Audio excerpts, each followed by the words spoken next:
As igrejas batistas não têm papa ou líder principal. Não existe, ela tem um presidente que é necessariamente trocado de cada 2 anos. E não dá para você ter reeleição e ficar lá o tempo todo. Segundo, as igrejas elas estão unidas não por uma central, elas estão unidas por associação. Elas estão interligadas como quem faz parte de um vínculo de parceria e de amizade. Não existe um controle. Você vai numa igreja batista e em outra, elas são diferentes por causa da liberdade do indivíduo.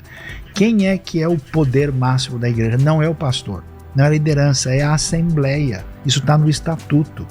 Então você tem mecanismo que o pessoal diz, nós estamos aprendendo a democracia. Pois os batistas descobriram ela há 500 anos atrás. Século XVII. E curioso. E aí chegamos aos grandes amigos do Saião, que são os anabatistas, que também são um outro movimento de reforma. Só que há diferenças. Os 3 primeiros, né, o anglicano, o luterano e o calvinista, eles entendiam que havia elementos do cristianismo medieval que poderiam ser preservados. Os anabatistas, não. Eles eram quase que revolucionários. Está tudo errado. Total. Tem que resetar tudo. Chutar o balde. Exatamente. Aí há uma diferença. O Saião falou de sola escritura, né? Somente a escritura. Para Lutero, para Calvino, Zwinglio, Thomas Cranmer, né, os anglicanos, a escritura é suficiente. Mas não se abre mão da tradição, não se abre mão da razão, não se abre mão da experiência. A razão, a experiência, a tradição são julgadas pela escritura, mas elas são importantes. Para os anabatistas, eles falavam de nuda escritura, ou seja, a escritura sozinha, não ela somente. Ou seja, a tradição tem que ser rejeitada, porque a tradição está contaminada por superstições, por erros, até por desvios sérios. A experiência tem que ser vista com desconfiança, essas questões não podem ser levadas em conta, a escritura sozinha é que é a base de fé da igreja. Então, os anabatistas vão ter até uma desconfiança de questões mais dogmáticas, mais elevadas de teologia, o que eles queriam era um cristianismo prático, autêntico e de total ruptura com todo o cristianismo anterior. Para eles, a igreja está recomeçando, né, a um salto da igreja do Novo Testamento para a igreja dos anabatistas do século XVI.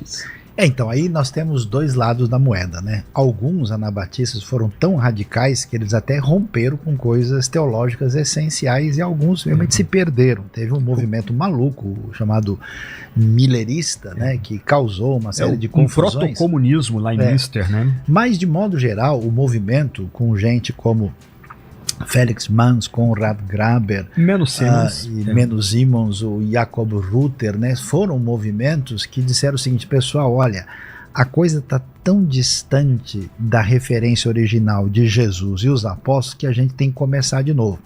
E aí o que acontece nesse ambiente? Primeiro na Batista e depois naquilo que vai dar origem às igrejas batistas, né?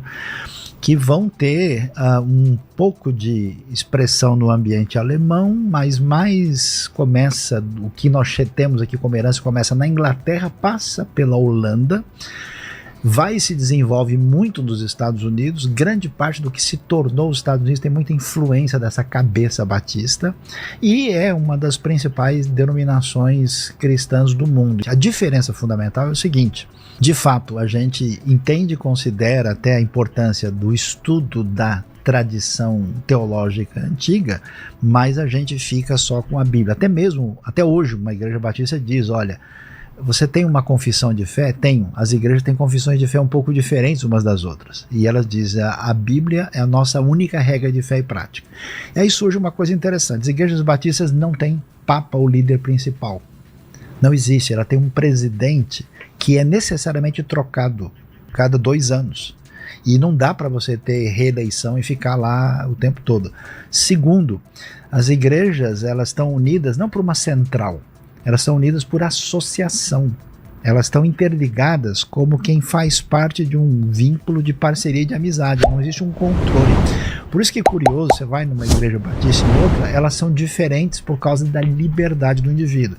Quem é que é o poder máximo da igreja? Não é o pastor, não é a liderança, é a assembleia. Isso está no estatuto.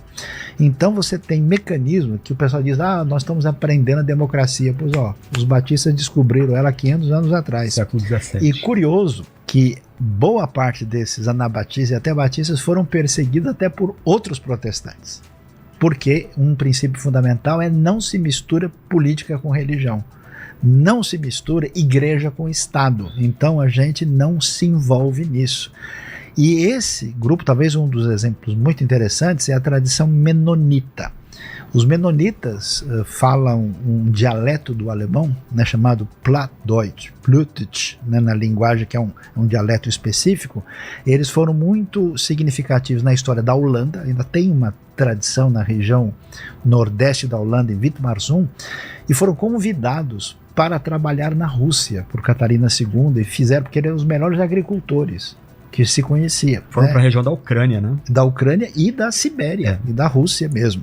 Aí quando o comunismo tomou, né, e aí liberdade é bem diferente num ambiente e no outro, muitos conseguiram fugir. Uma boa parte deles veio para o Brasil. Passando por Canadá, Estados Unidos. Tem Canadá, Estados Unidos, Brasil, Uruguai, Argentina e tal. Quem vai, por exemplo, para o Paraná, vai ver uma cidade predominantemente menonita, chamada Witmarsum. E muito interessante. E o pessoal... lembra do filme A Testemunha? Sim, os Amish? Os Amish são os menonitas antigos. Os menonitas de hoje não são tão antigos. Constroem as casas, tem tudo. Então, é rejeição uma vida... da modernidade. Rejeição de guerra, de modernidade, uma coisa assim. Tecnologia também. Isso os Amish. Os menonitas de hoje não. Mas é um outro perfil. Mas para quem vai lá em Nova York... Pensilvânia ali... aí tem. Tem Amish lá. Exatamente. Nesse mundo tem, mas... Parece que pararam no século XVIII e XIX. Os menonitas brasileiros comeram feijoada.